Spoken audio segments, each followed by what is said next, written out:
That brings us to the next item on our agenda, which is the approval of the minutes of the November 21st, 2022 board meeting. Before I take a motion on that, I just want to note for the record that Ms. Huddle is present. She is joining us online.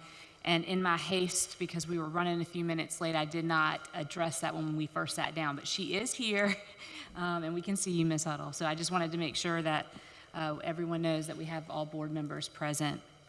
So do I have a motion for the approval of the minutes? Mr. Hogan. I'd like to make a motion that we approve the minutes of the November 21st, 2022 board meeting. Do I have a second? Mr. Scully? I saw Mr. Scully. All in favor? And that is 7-0. All right. And that brings us to number 11 on public participation. I'm going to make a brief little statement here before we begin. The board welcomes and encourages public participation. We respectfully ask that you adhere to the procedures provided in board policy BEDH, public participation at meetings.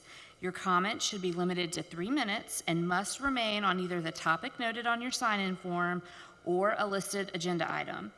Questions asked during public participation will be handled in accordance with board policy BEDH, and I will turn it over to Ms. Taylor for public participation. Thank you, Madam Chair. We have one speaker tonight. Ms. Jan Hammond is here to speak about the procurement audit. Welcome back, Ms. Hammond. I appreciate being listened to.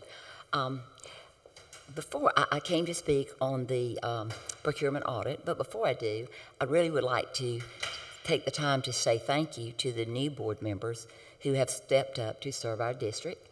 I've congratulated some of you, or all of you individually, but I wanted to congratulate you publicly. I would like to encourage you, if it is not finished by the December date the board had voted upon, that you may allow additional time for the report, and of course with no increased cost and no new scope. Completion of the final audit report will hopefully show we have few, if any, issues to correct. The audit has already been paid for by the taxpayers and the report belongs to them. From previous reports, the board and Dr. Ross's staff have already put in to practice and policy some of the AG's recommendations to school districts.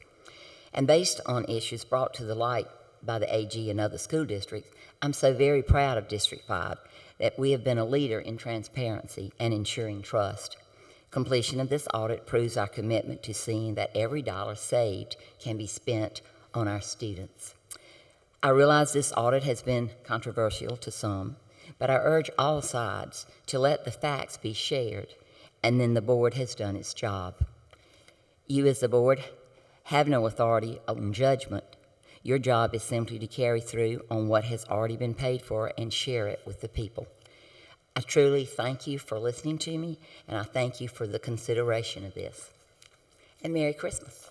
Merry Christmas. Thank you. And that concludes public participation.